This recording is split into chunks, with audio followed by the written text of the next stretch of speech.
Sorry, can you explain it to me? There were 19 felony assaults in a 28-day period. 6 of them were domestic, 13 of them were not domestic. Out of the 19 felony assaults, 4 included knives. All the other felony assaults were like bullshit. Dick. So 4 stabbing and slashing? 4 were actually knives. The There were a couple others that was like a glass bottle, you know.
You're not in yet. I don't see it. Oh, there you go.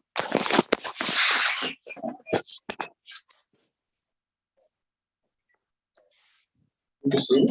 Yeah, I can see it. Really? What do you click on Wi-Fi or cellular data? Wi-Fi cellular data.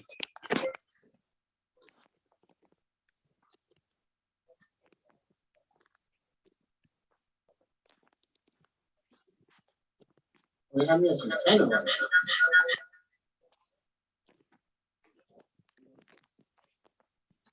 My audio's off. You might be in here too. That's why. Hey, good afternoon, everyone. We'll be starting at about 7:05, so we can give everybody some time to come in.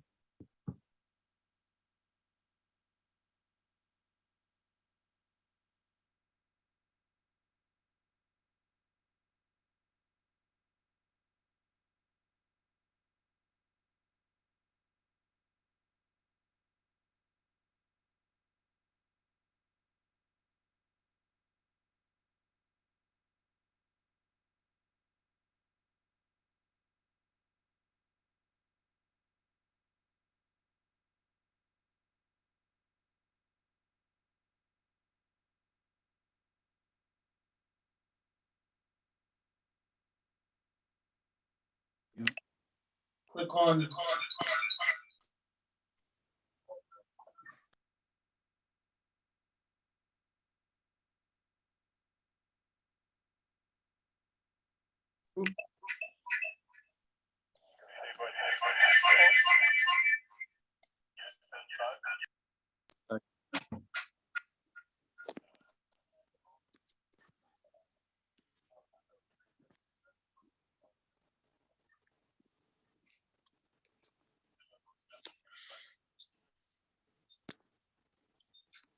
I don't think.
Hey, Jocelyn. I was like, that name looks familiar.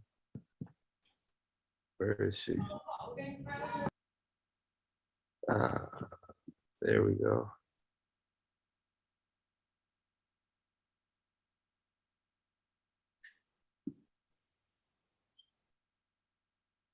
Yeah, I was like, that name looks familiar, and it happens to be on the wrong side. Congratulations on your appointment. Yeah, vamos a ver, muchacha, aquí, que this is just another meeting. That's what life becomes, you know? That's okay. You just have to have a passion for it and you'll get it done. Don't worry about it. Yeah. You got a lot of people here supporting you. Thank you. I've been meaning to reach out to Ellie, cause I know the big push on like being able to speak on domestic violence within the schools, so that we could start like a series. We could start at my school, and then we could go on and potentially talk to Give me Manny. a call. Give me All a right. call.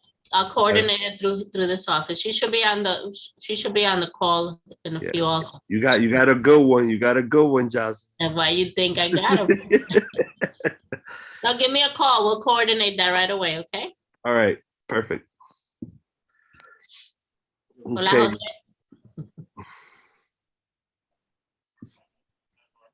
Parece que José no te oyó, Jocelyn. No me oye, ahí veo a Heidi. Hey, Lieutenant. Captain. He demoted me. Así veo, por eso te dije, Lieutenant. I used to be the admin lieutenant here. I used to Oh, go he to said, sometimes. you got to put Captain Domingo. I have Oh, to change. is Captain? Captain Rodriguez, yeah. Oh, no soy yo que lo pongo. That when they come in, they're the ones. No, that- Oh, hate it. Okay. So let me see. ¿Cómo está Gabriela? Hey, Gabriela. Jose Jimenez. Jose, you in the committee, right? Yes. So would that be quorum, Gabriela? Is that 4 of us and there's like 7, 8 people in our committee? Francisco's here too. Yeah, I believe we got quorum. Hello, everyone. Sorry, I was, and I have my glasses on. I was trying to unmute, so you can imagine if I don't have my glasses on. Gabriela es una mujer muy busy, que tú sabes, Gabriela, son 7 reuniones al mismo tiempo. All right, so we have quorum, chair welcome and updates. So we're gonna check out the agenda. We got to get in the habit of approving our agenda. So not sure if everybody received the agenda.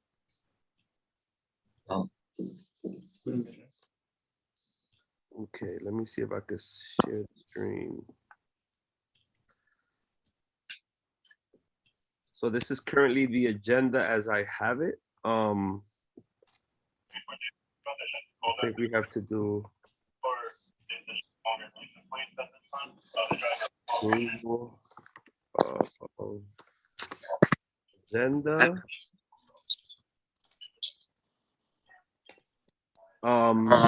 For the committee members, this is the agenda.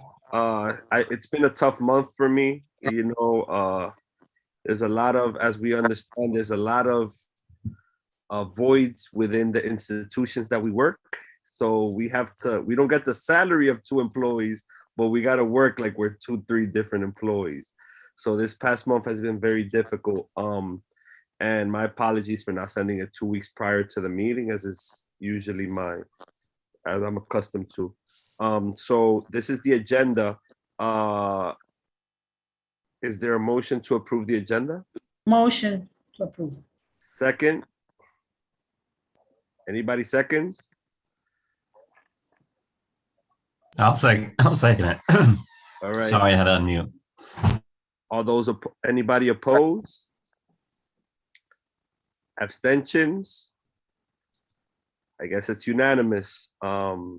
So for the chair report, I know last month we engaged in a conversation around gun violence within our community and seeing how we could do a joint effort as a community to be able to not only address it, but look at the resources that we have and see how we could all come together and really address an issue that's impacting our community. After that meeting, I was actually invited by Senator Robert Jackson's office to participate in a task force that they had put together. And if you know me, I do not believe in replicating work. So what I chose to do was invite their chief of staff, Joanna Garcia, to come and talk to us about the task force and see ways that we could collaborate with their office and see how we could do something impactful for our community. So they'll be talking. They had their agenda item number 3, and I feel this way we stop reacting so much. It feels that every month there's always a new trending topic that we're just jumping towards. And I feel like we have to really ground ourselves and really start looking at what's in our community and working in unison, so we won't be replicating the work and not doing anything collectively, you know? So I think that should put us in a better position to be able to address what we can address and support what we can. So I know that I drafted a letter, but I feel like it's important for us to hear them out and see how we could collaborate, and then we take next steps from there. Gabriela, what you think? You see me saying yes, so really following your leadership. Yeah. Anybody in the committee have any questions, concerns? Why did I do it? What protocol did I follow to make that decision? Anything? Silence is good. So thank you. Again, this is our second meeting with me at the helm. I want to welcome everybody to our Public Safety Committee. One of the things I pride myself in is maintaining objectivity. I know in controversial conversations, the only thing that could give us a clear understanding is to speak with facts and try to avoid opinions, you know? So that's why we are starting with the crime stats and all the reports, so we could see the context and then engage in dialogue based on the facts, and that provides us better clarity. So welcome to the committee. Thank you to I see the 3-3 and the 3-4 here. I was like, oh, Heidi's here too, but it's somebody else.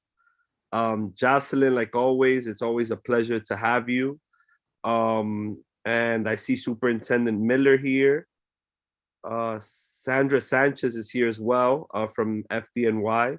So thank you all. I sent an email prior to the meeting, just so we could be able to, like, if there's any questions or anything that folks wanted to speak on before the meeting, they would have just replied.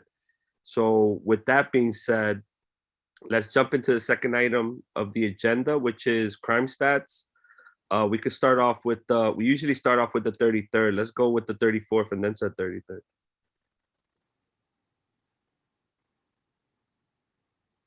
Any representative here from the 33rd? Yes, Lieutenant Tavares from the 3-4 here. How's it going? Can you hear me? Yes, we hear I'm you. doing well. So for the 28-day period, the breakdown goes as follows. Murder 0 to 2 for a 100% decrease. Rape, we have 0 to 0. Robberies, we have 20 versus 17. That's a 17% increase. Felony assault, we have 19 versus 16. That's an 18% increase. Burglary, we have 15 versus 19, a 21% decrease. Grand larcenies, we have 51 versus 42 for a 21% increase. Grand larceny auto, we have 11 versus 20 for a 45% decrease. Usually, the committee asks me to give a more detail of the felony assaults. So total, we have 19. Out of those 19, 6 are domestic, 13 are non-domestic, 4 involves knives. I was informed that they were asking about animal abuse last month. We had a total of 6 calls, which were all found unfounded. So there was no report taken. And that's the crime for the 3-4. Okay, thank you so much. 3-3. Oh, I'm sorry. Let me see. Does anybody have any questions for the 3-4? We have committee members. Nobody has any questions for the 3-4 before I move to the community members. Going once, twice. I have a question. Hey, how's it going? Who's this? It's Liz Ritter. Sorry, I have my video off.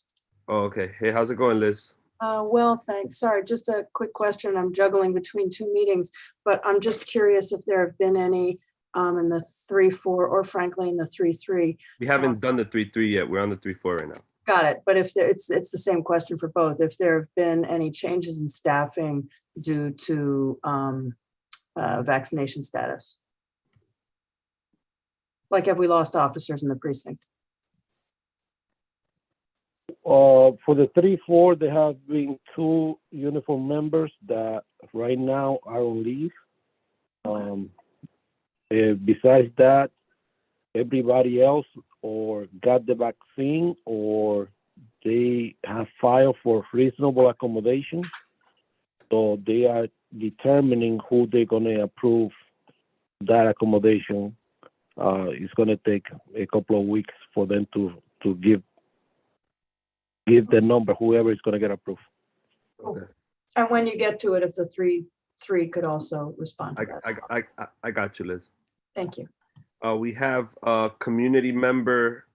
Before we move forward, I want to welcome Joanna Garcia, Chief of Staff to Senator Robert Jackson. Thank you for joining our meeting.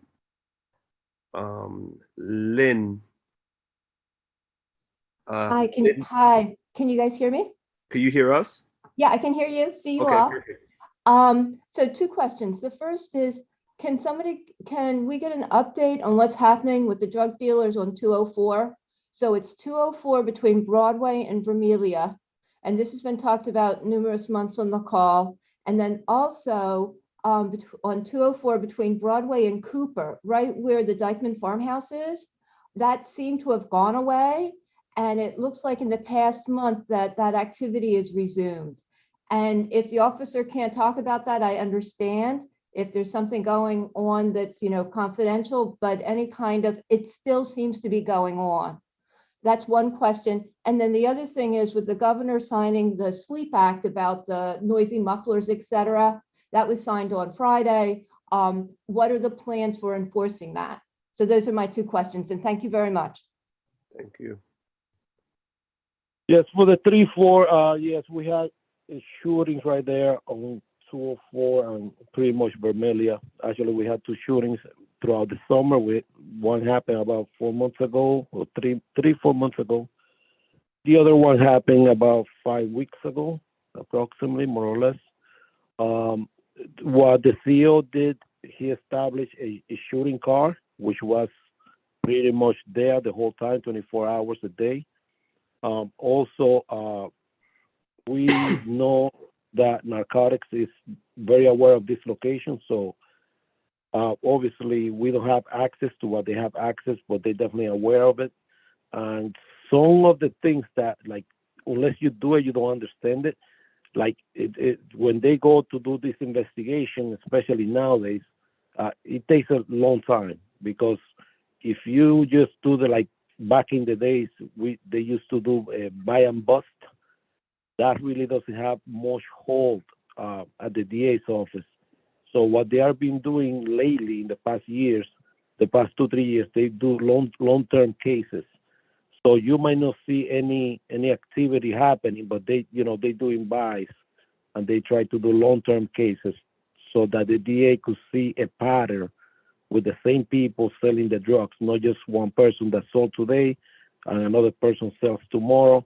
So they try to buy from the same people. numerous times, and it does take a long time. That's what I have at that location. All right, Lynn, do you feel like that answered your question, Lynn, or going once, twice? All right, thank you. The 3-3.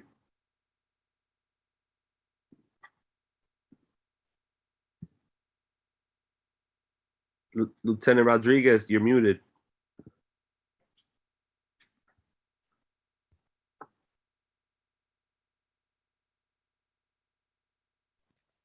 You hear me now? Yeah, we hear you. Okay. Good evening, everyone. My name is Captain Rodriguez. I'm the new executive officer of the 33rd Precinct. I used to be a lieutenant here. Used to be the admin lieutenant. I'm just happy to be back at the 3-3 and looking forward to working with everyone here. For the 28-day period, murder is up, 1 versus 0. Rape is even, 1 versus 1. Robbery is up 73%, 19 versus 11. Felonious assault is up 33%, 24 versus 18. Burglary is down 61%, 9 versus 23. Grand larceny is up 45%, 43 versus 23. And grand larceny auto is up 44%, 13 versus 9. Right, and I know Liz asked a question in regards to is she still there? In regards to the vaccination and the impact that it had on any the officer count. No impact in the 3-3. Okay, Thank you. Sorry, I have to hop to the other committee meeting, but I got you, Liz. You did your little cameo. appreciate it. All right. Any questions for the 3-3? Going once, twice. Thank you all. Thank you all for participating. Now, my question is in regards to when we say robbery, what's the difference between a robbery? Does it mean like the person was armed, or the grand larceny? Like, wouldn't they both be considered robbery? Force, there's force involved, it's a robbery, Okay. and definitely weapon used. Okay, cool. Got it. Thank you so much. Appreciate y'all. Y'all can stick around and just see how the conversation goes. And thank you for participating. And on to the next FDNY. Sandra, are you there? Hello, I am here. I'm just trying to figure out this setup of mine. There we go. So I'm not chopped. My head's not chopped off. Go ahead. How's it going, Sandra? Yeah, like we lost a baby this past week. Are there any reports in regards to the situation that arose? I know there've been multiple fires in the community. Unfortunately, sorry to cut you off, Domingo. Please continue. No, that was it. Yes, I do bring some sad news this time around. Unfortunately, on what was Friday, 10th, so October 30th, there was a fatal fire at 660 West 178th Street, and that's in the confines of Community Board 12. And there was a loss of life. I believe it was a young child that lost their lives, and we are truly saddened by that. And the cause, our marshals investigated and found that the cause was accidental. It was electrical wiring power strip. Wow. So reading that, what most likely happened, and this is the reality of being in our homes. When our homes were created, they were not created for the multiple devices that we have now, the multiple instruments that we use, and especially as I'm thinking now, we are well into the heating season now too. Mm-hmm. So there are just many devices that are present, and we don't have enough outlets. Homes were not created for everyone to have a cell phone, everyone to have an iPad or whatever other device that it may be. So it was an issue with the power strip being present. So that was the cause of the fire. in addition to the fatality, there was also one additional patient with serious injuries and 4 other patients found with non-life-threatening injuries as well. So we, as our fire safety education unit, will continue to share. We did already, as part of our Fatal Fire campaign, we did do some outreach in the community soon after the fire took place, but we're looking to partner not only with public safety, but also with other stakeholders to hold fire safety education tabling. Wherever you invite us, we will go. And particularly because it was a small child, if the schools will welcome us, we will be happy to be there to help and educate the staff. To educate the children as well, so they can continue to be fire safe. Yeah, and I could definitely help you with that. Being that I work in elementary school myself, the child was a 7-year-old. I believe he was a student at PS 115, which is a District 6 school, I think it was. Yeah, I think it's extremely important to because so it had nothing to do, because from the information I got, it gave a sense of a unit being converted, and that also might have caused that as well, or is that not true? Like some sort of conversion in the apartment. Based on the notes that I have and the cause as listed by the fire marshals, that was not indicated there. Okay. But I feel like when it comes to illegal conversion, that may also overlap within the Department of Buildings. Okay. It's not a secret that housing and access to housing is difficult in the beautiful New York City. So what you often do find is that a room that was only meant to be just one living space has now been converted so that more family members can be able to sleep, to rest, and to function. Right. So it's also not uncommon. We have 2 questions. We have Francisco followed by Joanna. Francisco? Yes, good evening, guys. And please forgive me if I missed this, but just to confirm, was there a delay in the response of FDNY or a lack of bodies at a particular firehouse that could have been contributed to this awful thing happening to this baby of ours? Thank you very much for your question, Francisco. There was not a delay, and I'm going to answer. I think the best way to thoroughly answer that question, I'll answer the question that Liz had. As a result, we too were not exempt from the mandate, as we are a city agency, and we continue to serve New York. We continue to serve New Yorkers, and really what we have work to do and continue to do is that part of our, I would say part of our plan is that no firehouses have been closed. So I know that there's a lot of misinformation out there. Absolutely no firehouses have been closed. Some companies have been taken offline partially for partial tours, and we relocate staff to make up for large numbers of firefighters who have taken sick leave. We do have firefighters that have decided to take sick leave because they are non-compliant with the mandate. This is contrary to their oaths.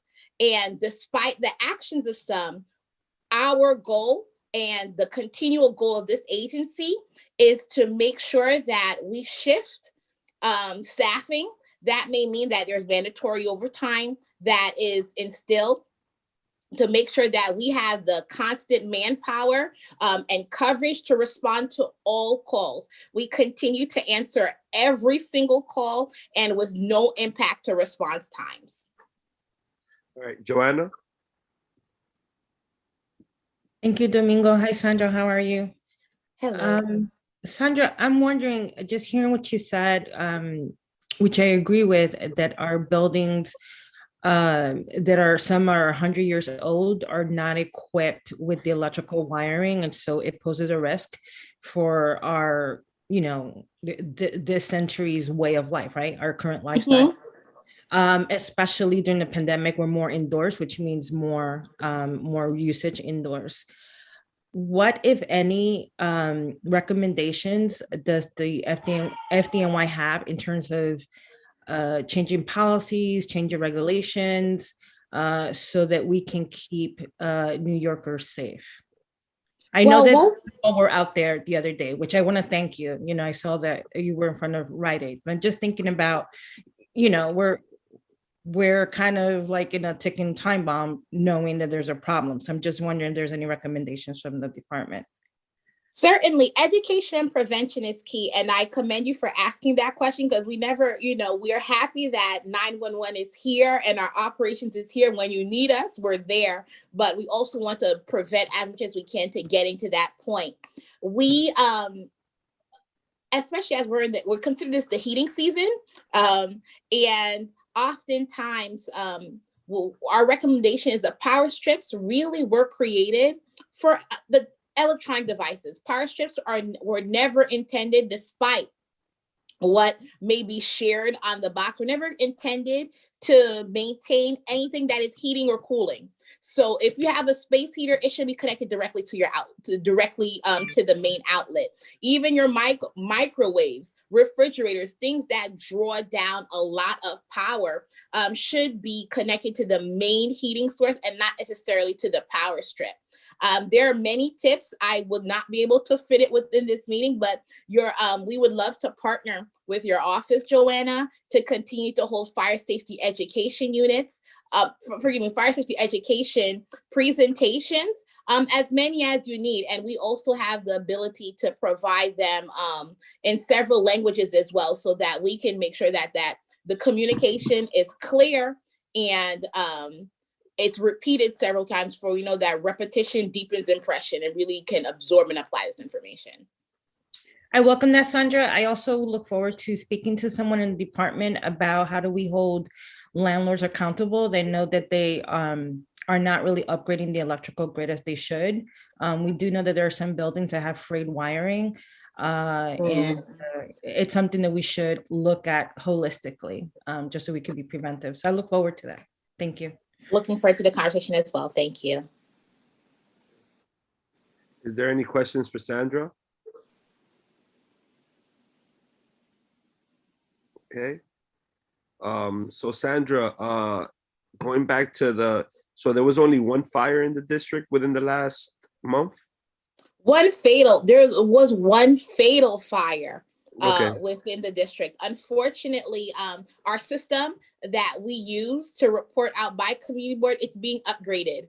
Okay. So within the upgrade, it is down, but as soon as that's made available to me, Domingo, I will share that with you. It's going to be down for another 2 weeks. So you may be seeing the report both for what would be October and then November. All right, perfect. Just to try to make sure that if there are any patterns, because usually there are patterns in certain fires. So to make sure that when we do these educational campaigns, we're actually addressing the issue and not just doing it to do it, So thank you so much, Sandra. As always, you're super thorough and helpful. Now we have our next report from Jocelyn. Is there anything you would like to update the community board on? Yeah, so just really quick to recap, in October, as you know, was Domestic Violence Awareness Month, Domingo. And good evening, everyone. I'm sorry. For those who don't know me, I'm Jocelyn Minaya. I have the honor and privilege of serving this community as the director of the DA's Washington Heights office. So October, Domestic Violence Awareness Month, we did an extra push. We absolutely do a push year round to educate and advocate for domestic violence victims and for prevention. And in October, we do an extra heavy duty lift in terms of, reaching out to all the schools, as Ellie told you, Domingo, and happy to continue to work with you to do even more outreach to the schools that you serve. We had our wonderful Shine the Light event that we were able to do, although on a scaled back event, scaled back nature. I want to thank the 3-3 and the 3-4 for their support. And next year, hopefully, we're going to go back to our grand process of bringing the community together and our electeds and all our community leaders. So I'll be sure to count on all of you when that time comes.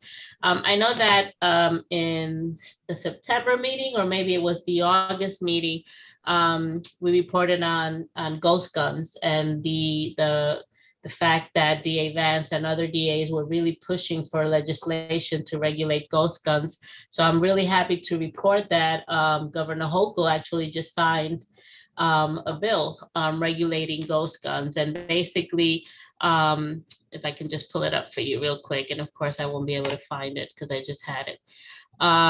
Basically what she's saying is it's going to be illegal to manufacture ghost guns or for gun stores to sell ghost guns to people that are not gun manufacturers. So before anyone can buy these parts online and basically make their own guns. So now with this new legislation, thankfully, it's a whole package of bills that she signed to crack down on these guns. And for those of you who don't know what a ghost gun is, it's basically a gun that you buy all different parts of it, usually plastic, and you make a real working gun. And anyone can purchase these items online or could before. So she did sign 3 pieces of legislation that will collectively criminalize the sale of ghost guns or the possession of the unfinished product, i.e. the parts and the frames and stuff. So that's a win for us all. As we know, these ghost guns can be undetectable. Because of their nature, you can pass through a metal detector and not even, ring a bell with the ghost gun. So I think that it's very important that this was addressed at the time. And then I also just wanted to really quickly tell you about a recent indictment that we were able to procure. And it was for, I'm mentioning it because, it's sad that this is what we come to, but this person was a bursar at City College, and he was just indicted for stealing $500,000 over a period of time while he was the bursar from 700 current and former students of the City College of New York. So, it's a win. It was some time ago that he worked there, but some students came forward with a complaint, and we were able to investigate, and this person has been indicted and will be prosecuting for stealing, this money from students who certainly needed it, and most of them had to graduate and never got their monies, but hopefully, through this process, they can get some justice served on them. So I just wanted to be sure to share that with the Public Safety Committee. I'm gonna have to go check my records because I still see if they owe you some money. Yeah, I'll send you the press release so you can have his name. Yeah, and other than that, as you all know, this morning we woke up with a new DA that has been elected. He is set to take office in January. So I'm looking forward to see, what plans he has for the office, what plans he has to enhance public safety. And I'm looking forward to continuing to serve the community under his leadership now as well. So I'm sure that he'll be making the rounds once he takes office in January. And I'll be sure to do an extra push so that he can make the rounds uptown, the CB12, and introduce himself and all of that. In the meantime, you guys are stuck with me and Ellie, so there's that. Oh, that's a good stuck. Jumilna Alcoval. Jumilna is one of the new members in our committee. Jamilna.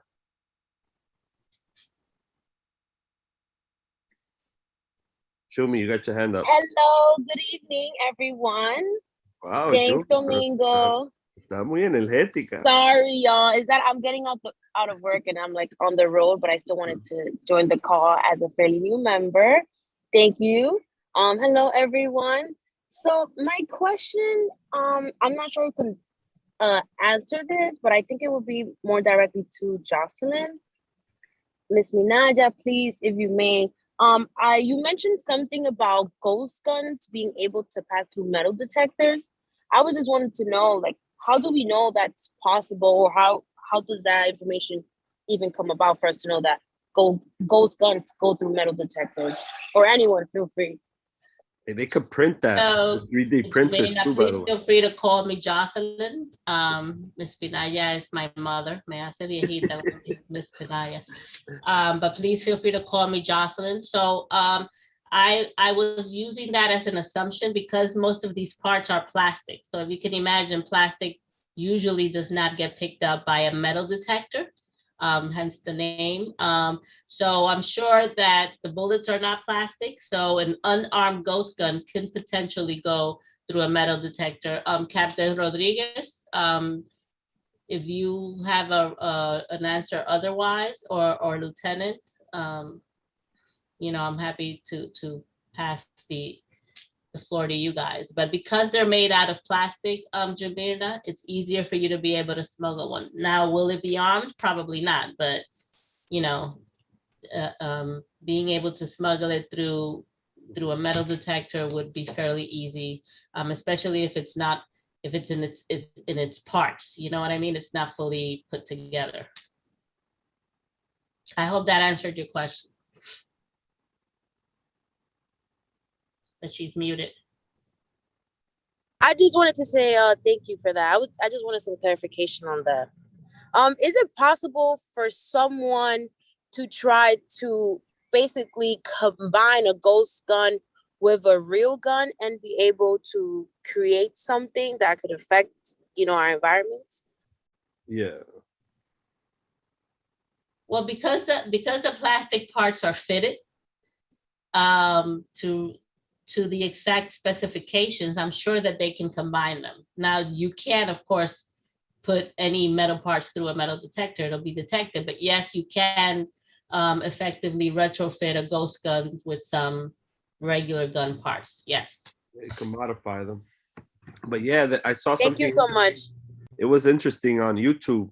They just show how they make the parts on a 3D printer. Like, it's that easy. But yeah, any more questions for Jocelyn? Going once, twice, and thank you so much, Jocelyn. It's always a pleasure. Now we're moving on to Superintendent Miller to provide any updates on the Edgecombe facility. Hey, good evening, everyone. How's everyone doing? Superintendent Miller, Superintendent of Edgecombe Residential Treatment Facility located on 611 Edgecombe Avenue. We are a state correctional facility, one of two in the New York City area. The other one is Queensboro, which is in Long Island City. Presently, our population consists of female work release and male general population. We are getting an influx of incarcerated individuals that came from Rikers. They went to a reception facility and then they're coming back down to the city through Edgecombe. So they're definitely in a better environment at Edgecombe. They see that piece. We're providing programming for them. They get visitation, they get packages, they get opportunities to work on their release plan. We're still limited as far as programs coming in because of COVID restrictions, but we do have on-site programming and we do discharge planning with them. Presently, the physical facility is undergoing a fence project. We've made some headway, so we were able to remove some of the exterior fencing that was on the 163rd Street side that was taking up half the sidewalk. So that was moved, I think a week ago, 2 weeks ago, and now we're working on the 164th Street side, but we're not impacting the sidewalk at all on that side. We do have a partnership with the school next door. We did a back to school event with them, and we're going to donate turkeys for Thanksgiving to them. We do that every year. I do want to reach out to the new commander of the 33rd and Captain Rodriguez as the XO. I want to connect with you. We usually have a good relationship with the 33 since we're right down the block. We're able to help when if we have any type of thing to help with a crime that took place near our facility, and the 3-3 been able to help when we've had some issues.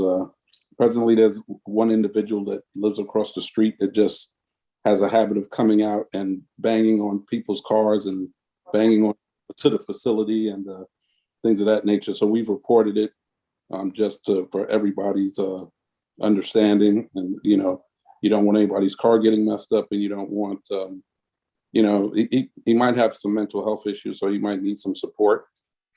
Literally last week, I was coming into work. I saw a young lady on the corner of 164th and Edgecombe, and she looked pretty out of it. She ended up following one of my staff to the front door of the facility. And she definitely, it was a drug situation.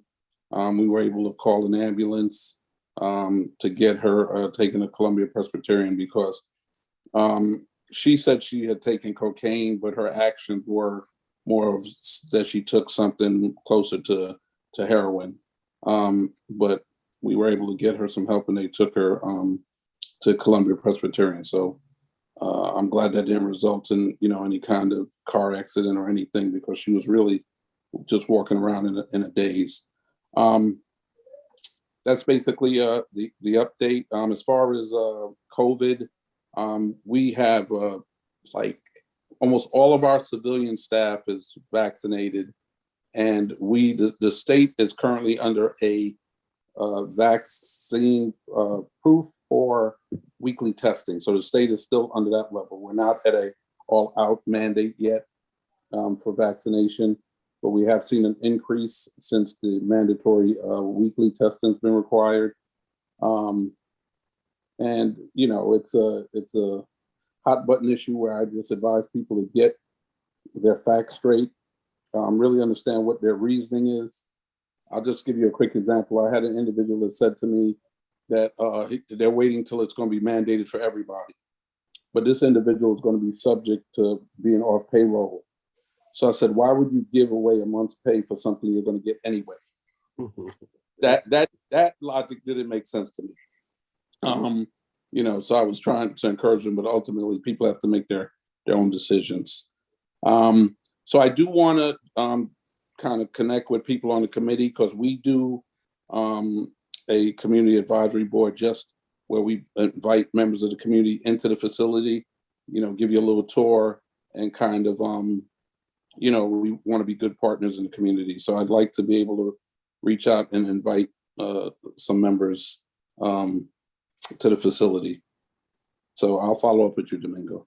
All right, sure. OC, you have a question? Yeah, how can we schedule a meeting? This was one question. And my second question is about the vaccination rate of the individual within the facility that are not the staff. What is the rate of vaccination? The incarcerated individuals, it's in our facility, it's about 55%. The state announced a recent incentive that, you know, it was an incentive that was negotiated with the population, and it was basically a food incentive. If a certain percentage of the population gets vaccinated, they get a special Christmas meal.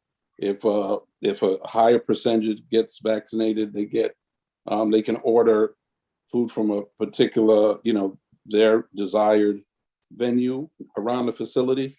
So that's and before that they had a incentive that involved getting phone privileges, getting free media on their tablets, a commissary, like $75 worth of commissary. They've done all kinds of things for incentives. The only issue we have is that we're only really able to offer the Johnson & Johnson and the Moderna. We don't have the ability to offer the Pfizer because of the freezer level that's required for Pfizer. So really right now we're really just dealing with Moderna because of the little public relations problem with Johnson & Johnson. A lot of people just don't trust it. So we said, keep it simple, do Moderna. And, or they have obviously when they leave, they could go and get whatever vaccine they want. But we are making it available to them. The only thing is if you know, with Moderna, if you open up a vial, there's 10 shots in the vial.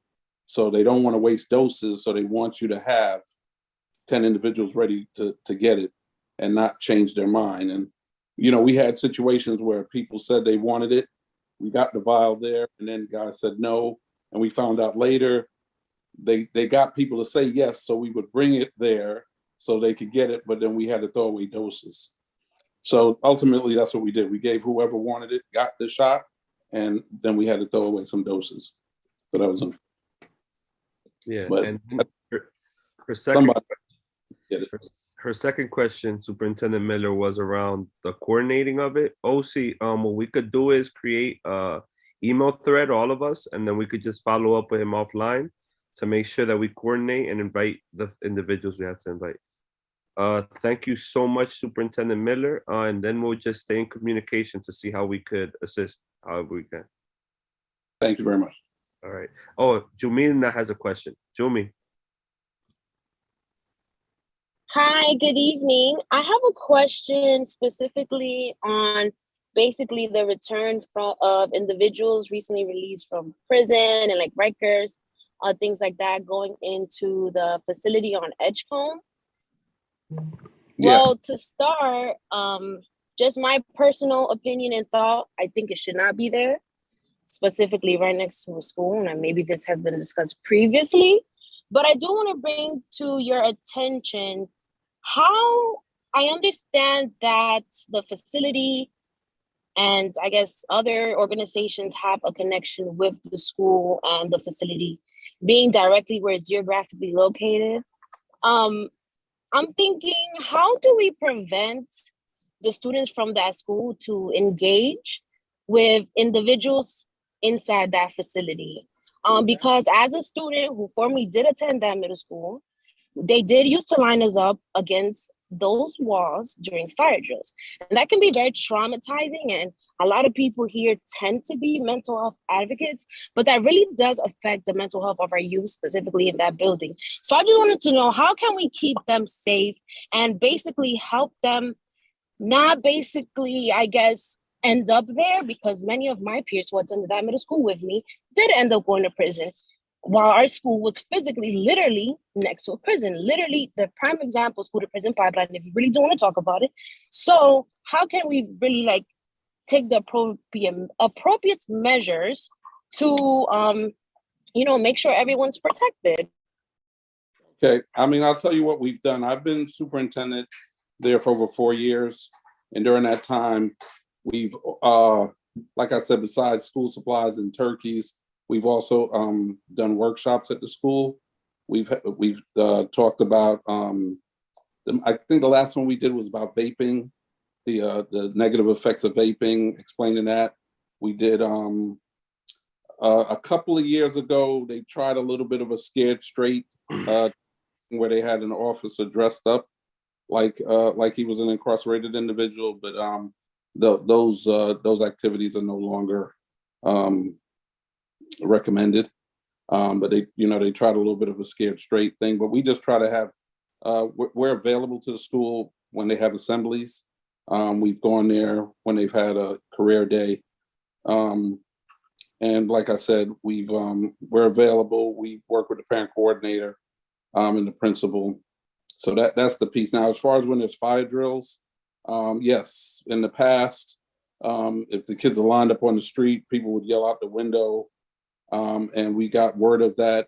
And two things: we coordinate with the school when they have fire drills, so that we make sure that they're not at the windows yelling at kids, because who wants to get yelled at? So that's an important thing. So we do recognize that could be an issue.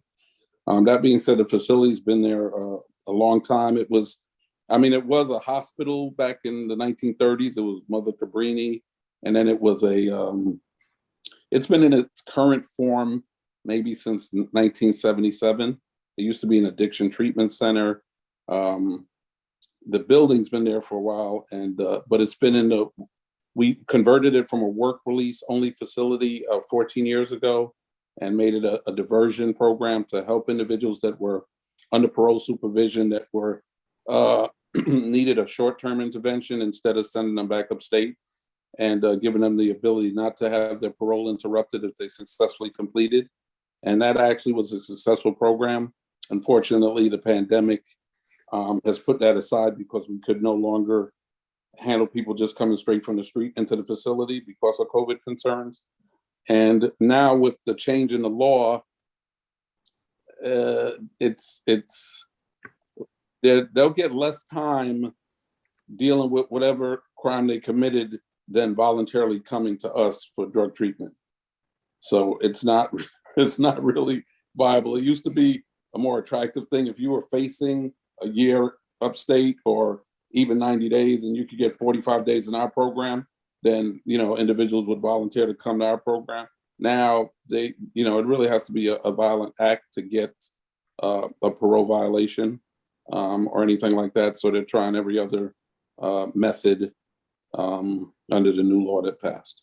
Yeah, and Jumi, Superintendent Miller also spoke about the advisory role. So I think that'll be important for you as a former student to actually provide your input on the impacts that had with you when you were growing up, attending that school. So that's thank you, Superintendent Miller. Thank you everyone who participated. Now we're thank you so much. We're transitioning to agenda item number 3. We have Joanna Garcia, Chief of Staff to Senator Robert Jackson, to talk about the gun violence task force.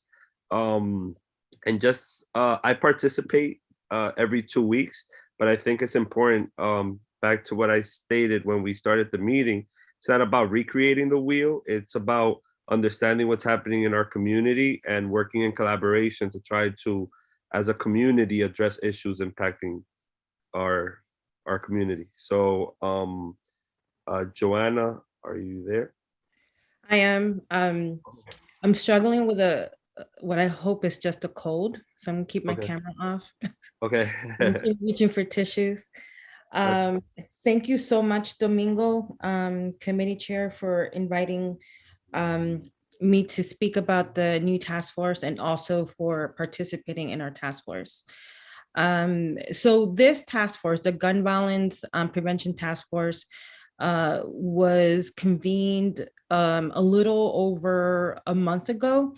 And the idea was to make it very community driven. So yes, Senator Jackson's office is launching it. The idea is to provide all the technical assistance, liaise with any guests that we want to help bring forward, whatever it is that our office can do, but the community is front and center in leading and pushing the agenda. So in our first meeting, an Argo meeting, we were fortunate to have now DA-elect Alvin Bragg speak to us in regards to his definition and idea of public safety and his ideas of how do we address gun violence specifically up here. And this is separate from what you may have heard at an earlier meeting where Senator Jackson was able to drive some government dollars from the state to Washington Heights and Inwood for gun violence prevention, where originally was just going to be capped at Harlem. He pushed it up here, and we're still making sure that those dollars get here, and we'll come in the future and tell you what that looks like. But this committee is to complement that. And we spoke about what public safety means. And I want to just off the back say it, Domingo knows that we didn't spell it out specifically in the meeting, but this committee isn't about advocating for more cops. It also isn't like saying we're anti-cop. It's just really elevating that the solution to public safety is community, and it's all of us working together. So in our more recent meeting, we talked as a group, and by the way, Curtis Young is also part of that meeting, who's the former chair of this committee. But in our last task force meeting, we talked about what we think it's obvious to many people, but isn't. A lot of people didn't know that precinct councils are a thing. Some people didn't know about the NCO meetings. And we also want to make sure and encourage the community to get involved more in this committee, public safety, so that there's an ongoing dialogue. And there were specific solutions that we came away with at the last meeting. But before I get into those specific solutions that are still emerging, I just want to share with you because we sent out a poll to all the members, what everyone 100% agreed with. So when it came to defining public safety, 100% of the participants defined public safety as when any member of the community, regardless of age, can visit any public space and be safe at all times. And we had conversations about community members. They should be assured that resources are beyond policing, especially when it comes to mental health professionals and drug rehabilitation. Public safety is when people have their basic needs met without necessarily involving the police. And it should also include safety from intangible or mental health, mental well-being oriented harm, like catcalling, leering, and excessive sound. Now, I want to turn to some of the solutions that were discussed. And one of the things that the group members came up with was what's called a rapid response, meaning, and hopefully the success would mean that we don't need to do it, but rapid response meaning we hold a vigil every time there is an incident, a fatal incident of gun violence. And that's really to communicate as a community that gun violence is unacceptable. And that's something that we'll be starting very soon. The other thing, and I think this was mainly pushed by, I should say initiated by Domingo's feedback in the task force, is that we need to do an assessment of the programs that already exist in our community. There is a lot of public dollars that are flowing into our communities via our community-based organizations for after-school programs, Saturday programming, other support, human support networks, but we need to assess what's there and how effective is it and what the gaps are. And that way we can be equipped to further support our community and address the root causes of gun violence. And definitely there was a great deal of conversation about investing in our schools in regards to making them more akin to the community school model. That means wraparound services. That means, again, addressing the root causes of what leads to gun violence in our communities. And I'll end by saying, so that we can open it up to questions, is this task force, our office invited individuals that we knew have been talking about this issue, that are interested in being active. And that is my very diplomatic way of saying, this is not a task force for someone to be on the screen and just passively listen, because it really does take a lot of active, non-complacent action to address gun violence. And we are so happy to be able to partner with this committee in everything that we can. Of course, whenever it is appropriate, where our DA offices and our precincts, to really address the issue of gun violence. And we do meet every 2 weeks. Our next meeting is sometime next week. There's a poll out as to whether or not it's going to be Tuesday, Wednesday, and what time exactly. And if you're interested in being part of that committee, just send me an email to joanna@senatorjackson.com. But just know that we are working super, super closely with this committee. Thank you. Francisco? Yes. Hey, Joanna. Hey, good Francisco. evening. Good evening. Oh, by the way, you did a great job running that race earlier this year. You did an incredible job, and you stood tall amongst all the rumors and all the stuff that was going on. So I just wanted to commend you on that, and thank you for representing our people. So I have these conversations all the time about gun violence. A lot of people have that mentality of enforcement. Let's get the cops, more cops, more cops. But studies have shown that when kids have access to things like a PAL or Boys and Girls Club, or they're able to use their time in a more productive way, it lessens the opportunity for them to go the wrong way. So as a task force dealing with crime in our community, are you guys having those conversations of trying, because as you know, Washington Heights doesn't really have any after school, like a really robust after school programming. We don't have a Boys and Girls Club. We don't have a Parks Department gym. We don't have a YMCA. We don't have none of these things that Harlem and some of these other communities get to enjoy. So are you guys having these types of conversations and as a way to combat some of this violence, like get these kids early so we don't have to deal with this 10 years from now? Yes, definitely. That's why we're very much looking into investing in our community, seeing what are the pressure points. And by pressure points, I mean, okay, so what's missing? Who is the key power player in making the decision of us getting that thing, and then us collectively pushing it? And that does mean that eventually, my hope is that this task force will be a group of organizers, right? We will be informed with the stats, we will be informed with what's here and what do we need and how do we get it and how do we hold people accountable. One of the things that your question reminds me that I omitted from my initial presentation, Francisco, is that, for example, those rapid response vigil, we will be equipped. The idea is to be equipped with information on mental health services, on programs like after school programs, as well as jobs. That's one of the things that came up in the task force in our last 2 meetings. We have to connect our young people with jobs, and that includes even doing the work before that, preparing them to be ready for those jobs. And you're right, a lot of those jobs, either it's almost like people forget that Manhattan continues after Harlem.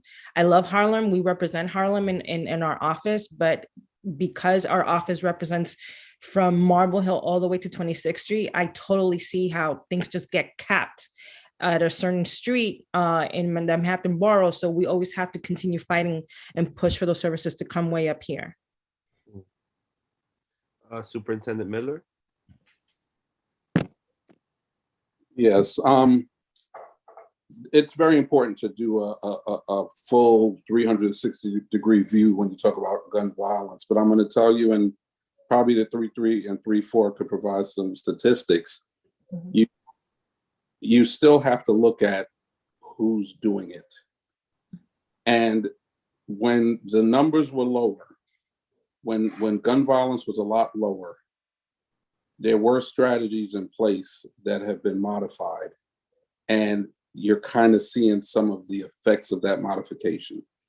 I know from a community supervision standpoint, some of the precincts that I know of in the Bronx, for example, 70% of the people involved in shootings are either on parole or were on parole. They did a home visit on an individual that was shot at twice. And when they went to the home, what do you think they found? They found 2 guns, because if somebody's shooting at him, he's going to be armed. So it's tough in that regard. So yes, if we can do prevention where they never get to that point that they picked up a gun, but when you talk about some of the mental aspect of it, people that use guns, they tend to continue to use guns. So how you break that cycle, if there's an approach to that. Now, there used to be heavy consequences for getting caught with a gun. There used to be federal time that you didn't do time in New York. You would go to Washington on the other side of the country and do fed time, getting caught with a gun. And that was a deterrent because people knew that it wasn't something that would just go away. Now what's happening is literally somebody could get arrested with a gun today and they're out on the street tomorrow. That's just a reality of what's happening. So I think it's all playing a little bit into this. So are you talking about bail reform? I guess it's bail reform. I guess it's something else. I'm not 100% sure, but it used to be that if you got arrested with a gun, you weren't just getting back out. And now that's a little different. And sometimes people have an open gun case and they're caught shooting again. And the precinct, they can speak to this. I know because I used to be a parole officer.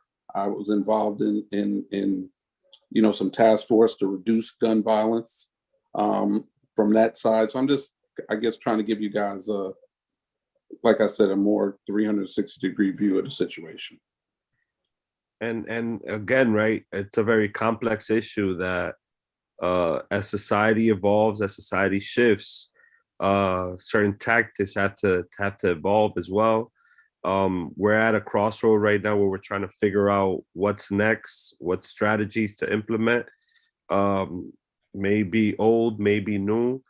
But one thing we do know is our communities have facing a situation right now that we have to really all dig deep in and provide solutions for them and keep moving forward, you know, because a lot of sometimes what we get caught up in is looking back. We don't look, we understand that looking back could sometimes takes us to places that we don't want to go to. So if we could keep moving forward and really identifying solutions and implementing them, you know, and understanding the complexity of the bill reform. Legislation is very complex. Rollouts take years to see because unfortunately, you know, a pandemic happened, so we don't know the impact that had as well in the rollout. We don't know. There's so many factors that we can't necessarily hone in into one thing. But one thing we do understand at this moment is that we're experiencing something that's really hurting our community, and we got to figure out how to heal ourselves and really move forward. Thank you so much for your words, Superintendent. Joanna, are there any words you want to add? Yes, I would like to respond to the superintendent. Superintendent, thank you for that feedback. I think all perspectives, we all live different realities, and that means that we all like look at the same apple from a different perspective, and it just looks different to us, right? And it's just collectively listening to each other where we kind of get the whole picture. You know, I often use the example of when someone has told me the only way to keep kids safe in schools, for example, is getting metal detectors to stop the guns from coming in. And so I'd say, okay, so Mario, and forgive me if anyone has a member named Mario, just thought of that name right now. Mario goes to school, brings a gun into the school, metal detector stops it, they take it away. There is something about Mario's life that made him feel that he needed to bring a gun, whatever it is, whether it's for safety, whatever it is, something made him think. You took the gun away and you made maybe the individuals in that school safe from that gun, maybe, but it really doesn't replace the mental health support that should have been there. It really doesn't replace saying, Mario, let's go to your house. Let's have a conversation with your family. Let's just see what your life is like to see how we can better support you. Or it also means if you take the gun away, it doesn't mean that Mario isn't coming back the next day. And however he intended to use it 2 blocks away from the school. It gives a false sense of security, and it kind of makes society or government kind of sit back and think, okay, metal detectors are there, we're cool, but we're not cool. It really just feels like a reactive, yes, you know, saving lives is nothing to kind of dismiss it in any way, but we're not looking at long-term addressing the harm. And I'll end with this. Deep investment is hard and exhaustive. Deep investment. Investment, you just put money and that's it. But deep investment means that if someone is on parole or goes back home, that in the interim, you actually went to where that person maybe grew up, where they used to hang out, and you look at their family circumstances, you look at the life circumstances that they're going to go back, and you deeply invested in addressing so that you actually set up every individual for success. It is exhaustive. It is deep work. It is mentally draining, but it is something that we haven't really done as a society. Yeah, OC, you have your hand up, and then we have a member from the community. I believe Cassandra raised her hand. Yeah, I have my, yes. Mr. Miller, I know that there was or still is a program where individual at risk would be invited to facility to speak to current inmates about their experience. And there would be a conversation about how much it doesn't worth being there And that could act to some degree as a deterrent. And it's also an educational kind of time. I don't know if this is still available, and I'm sure it's not available in every facility, but is there any program like that? Oh, see, he addressed that earlier. He basically Okay. said COVID impacted a lot of the programming that they had Oh, within the institution. So okay. that's how he started off his Okay. report, by just like letting us know that they are providing programming, but that they're limited in the type of programming based on COVID. Okay, my other point was for Joanna. I'm sure you are aware of the study that was done by Columbia, the $1 million block that look at a reincarceration of individual and what's happened in their block. And one of the things is that food desert, no parks or street trees or things like that. So it's a lot more than just education, and I'm not sure that anyone in New York City is investing in that kind of thing. That's my comment. Thank you. Can I say one thing before the public gets in? All right, what's up, Francisco? Okay, Joanna, one last question, and I want to use the superintendent's example.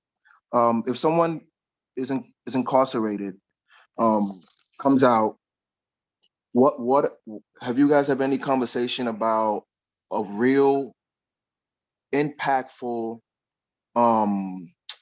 what's the word it's escaping me now, rehabilitation while these folks are locked up, and not just rehabilitation from drugs, just are they getting the mental health help they're getting? Like if they get caught with a year or two and they're in Rikers for a year or two or wherever they're being sent to, are they getting the mental health so when they do come out, not only are they ready for society, but they're ready to change from their prior self? Is there anything in that realm that you guys have might have discussed? Not yet, Francisco, but you know what? You just added an agenda item to our next meeting.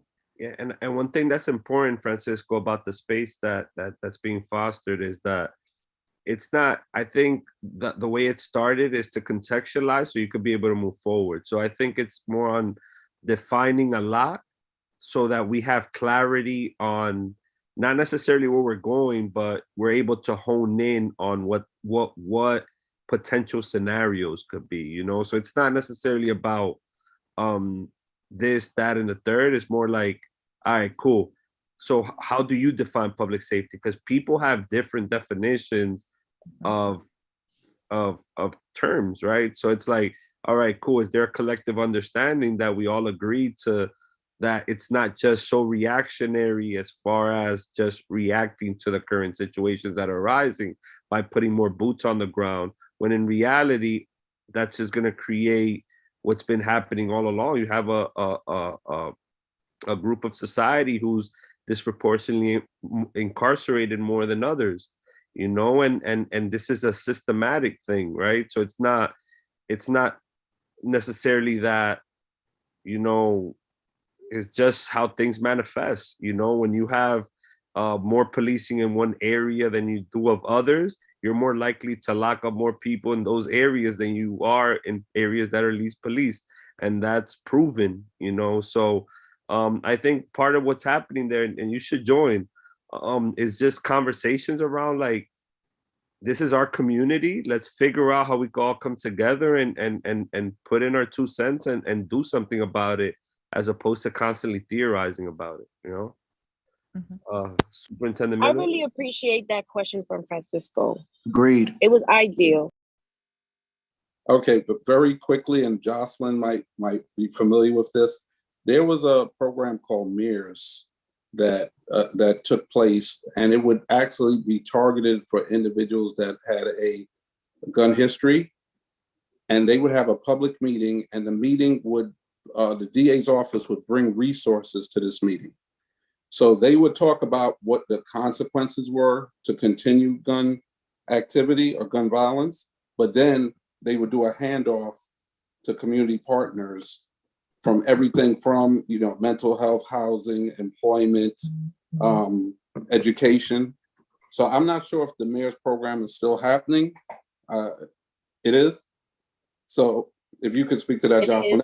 It is still happening, but again, this is also upon release from jail. So we're talking about people that went to jail for guns. And I think the idea presented here tonight is to try and prevent gun violence in the first place. And how do we do an influx of resources? But yes, Superintendent Miller, the MERS program is called Gun Stop here in Manhattan, and it is still active. It's a monthly forum with parole and people that have recently been released from prison and are on parole. And we also do it for people on probation, which are 21 and under, released from incarceration. So just like the superintendent said, we bring the resources of the agencies that do provide sort of aftercare, for lack of a better word, for reentrance and supported services, job training,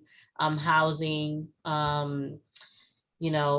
just immediate assistance for people that are coming back. And the idea is, to try and stem the recidivism rate.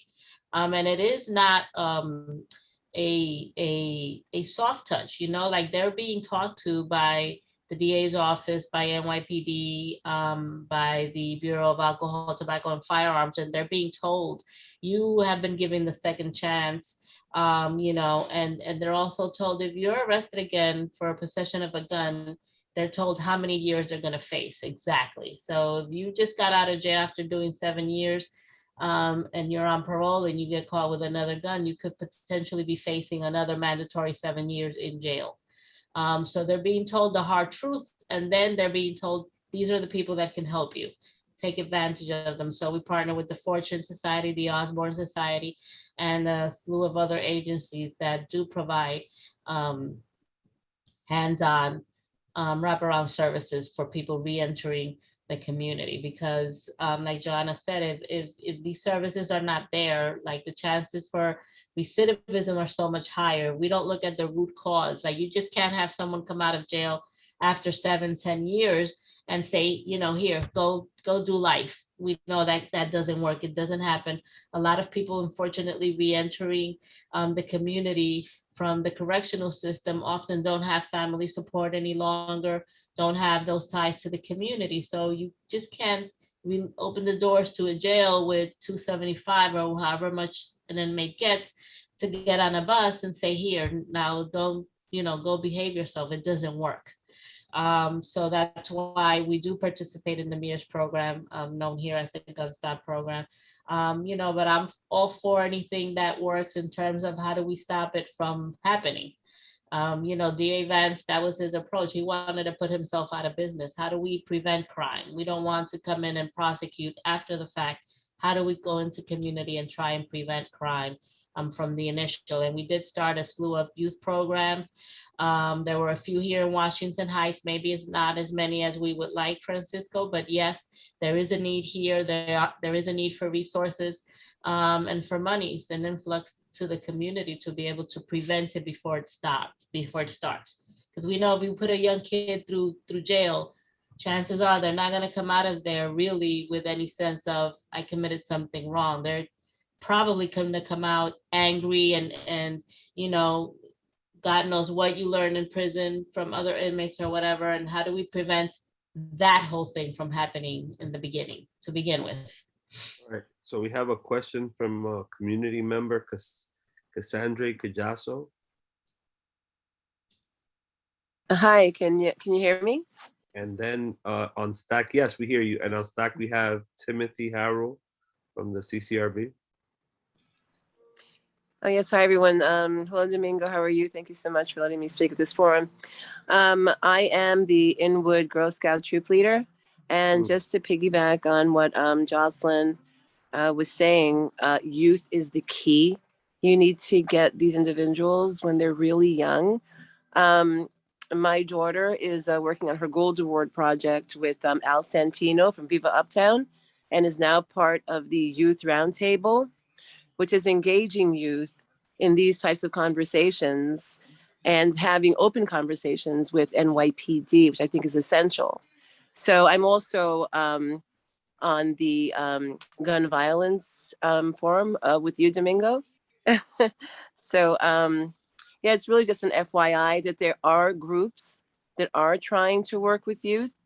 And I think it's essential that we get as many as possible. We come out to all NYPD events.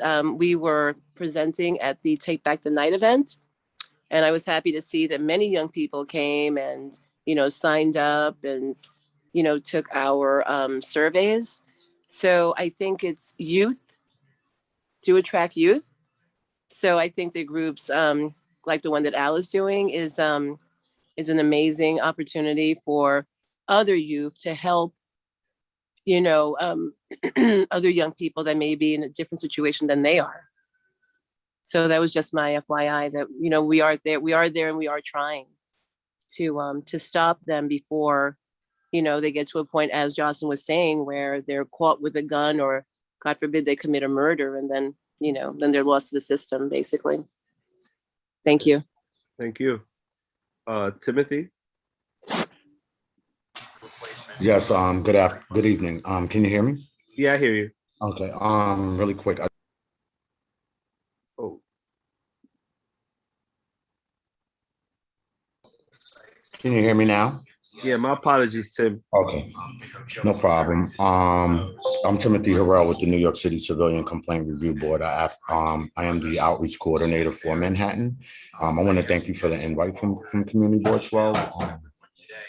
So I was listening to Ms. Manaya just now, and I like the direction that you was going, and you was speaking about like a limited amount of services that are being provided in that particular area and the need for more funding. And you hit something right on the head, like when young men are incarcerated, this is like, it turns into a networking opportunity, like to continue this behavior. But what I wanted to know is, what kind of services are being provided to the parents before these individuals? Because I think like a lot of it starts in the home. And from moving around, noticing that, parents are younger and a lot of them are young themselves and not ready to actually be parents. So their parenting skills are different. They're dealing with these young people, with their children as if they're friends, as opposed to, a parent-child relationship. So are there any services that are being provided, or is there any way I can speak to someone to connect them with you to see how we can get services to these parents to help them with their children before they, are outside of the house and hitting the street and coming into contact with these individuals? Like I was a Cub Scout, right? But a lot of those things are gone. Boys Club, the PAL, the PL is back, but a lot of those programs that they had when I was a kid that were widely known in the neighborhood are gone. So I'm just listening to you. I'm just asking, is there a way to, like you said, prevent crime, to catch these young people by providing some services in the home to help those parents before they're actually outside on the street and clicking up with, gangs or whoever else that they're clicking up with? Okay. Thank you so much, Timothy. And if you in the Q&A, if you ask a question, I'll provide my email just so we could exchange information and stay in communication, and we could share resources as far as like some of those resources that we may have. Working in a school, I could tell you, it's one of the most difficult things, because I work in an elementary school and the parents are getting younger, and it's difficult, but I also think it's also about the spaces that you foster, right? It's not going to happen overnight, but if you keep a space open, people will come. COVID made it difficult now because some young parents don't necessarily want to get vaccinated, but it's still like you create the space and the people will come. You just got to make sure it's a safe space and a space that people actually feel welcome to. I know Joanna had a question. Joanna? Yes, I wanted to respond to Timothy. Timothy, thank you for that great question. So in my spare time, which really doesn't exist, I am a parent leader. And I know how difficult it is to involve parents. But there's a federal model that we need more of in Washington Heights and Inwood, and that's the Head Start model. Early Head Start has it works with children from birth to 3 years of age. They do home care, they work with at-risk families, they do all the parent training, food, all that stuff. And then they go into Head Start. And part of that model is teaching parents how to really be involved in their children's lives. And it looks at parent skills, and it looks like at job training and other support services that that family might need. So we have a model that we can maybe expand, but this is an area where we can benefit from more advocacy in our neighborhoods. Thank you. Yeah, and back to what Francisco said, what do you do when a lot of the programming is not there anymore and there's so many voids to fill? And I think that's where we're currently at right now. Jocelyn? Yeah, I just want to agree with Johanna in terms of early Head Start and Head Start. And I don't know, Johanna, maybe that could be also a continued point for the task force in terms of how do we bring back Head Starts? Because to my knowledge, the only one that I knew of was on Broadway, and it was part of Columbia, I think it was, and it's no longer in existence. And it broke my heart because they did such wonderful work there, and we went in and did a lot of DV training and identity theft protection and all of that, and then they were defunded. So I'm not sure actually where there are too many more Head Starts here, but it all comes back to the resources and the money being put back into the community, I believe. And Domingo, if you could please share your email. All right, I got you right now. I'm answering Cassandra, and I'm gonna put my email there. Just to piggyback real quick, yeah, they did cut it. They have cut the services up here. And the Columbia one was really great because they used to go to the home of the family. And one of the things that was so vital is that it addressed maternal depression, which is something we're not aware of, that many, especially young parents or low income parents, they suffer depression. And now that's gone. It was a vital service. It was really important. I know DWDC has, but I think they do the home visit route. But I was familiar with it because I would refer pregnant mothers. They start working with mothers when they're pregnant, but I don't know if it's considered the Head Start. Cassandra said there's a Head Start in PS5. But again, right, it goes back to the conversation we were having last week or 2 weeks ago, Joanna. We have to know what's there in order to know what voids there are, and I think it just goes back to that. Is there any final questions before we go to new and old business? Is there any final words, Joanna? No, again, just thank you, all of you, for this great conversation. Again, the task force is something that's evolving. It's going to reflect what the community wants. And if you want to participate, you can email me or you can connect through Domingo. And I'll just forward it to Joanna. And yeah, so if anybody's interested in participating in those dialogues, just send me an email and I'll just make sure I connect you with individuals we gotta be connected with. With that being said, we're on item number 4 in the agenda, which is new business, old business. Is there anything we want to add? Oh, and also I forgot to add because you came in a little late. The 33rd and the 34th did report on animal. Your question, remember, animal abuse. Cruelty, yeah. In the 34th, there was 6, but it was unsustained. So when they went, there was nothing there. Okay. But there was 6 calls. Okay. Just giving you an answer to your monthly question. Okay, thank right. you. All I right. appreciate that. Yeah. All right. Thank you. And as far as, is there any old business, any new business on this item? Is there anything there? Could I get a motion to adjourn? Motion to adjourn? A second? Second. Second. Anybody oppose? Any abstentions? It's unanimous. I appreciate you all. Have a great night. Good night, And I everyone. will see y'all in the general meeting. Good night. Good night. Good night, guys.